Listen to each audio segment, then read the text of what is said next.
Welcome to the Slop Farm. Enjoy the video. In this video, I will show how to change 2005 Jeep Liberty headlight easy method. Begin by parking safely and opening the hood, then disconnect the negative battery cable to prevent shorts. Remove any plastic trim or screws around the headlight area and set them aside in a safe place. Keep the new bulb in its packaging until installation to avoid oils on the glass.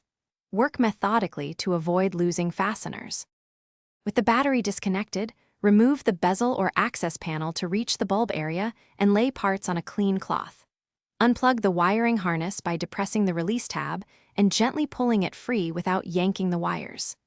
Rotate the bulb counterclockwise until it frees, then pull it straight out. Note the bulb orientation so you can install the new one the same way. Keep old bulbs away from children and dispose properly. If this video is helping, please subscribe and like so I can make more easy car tutorials.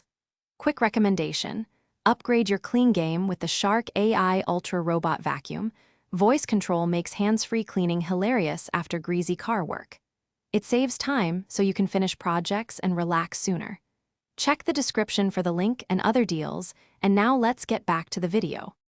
Put on gloves and carefully remove the new bulb from its packaging, avoiding contact with the glass surface. Insert the bulb in the same orientation as the old one, rotate clockwise until it locks, and reattach the wiring harness securely. Reconnect the negative battery cable, turn on the headlights, and check high and low beams for proper operation. If the beam seems misaligned, adjust the headlight aiming screws until alignment is correct before closing the hood. Thanks for watching. Consider subscribing if we helped you today.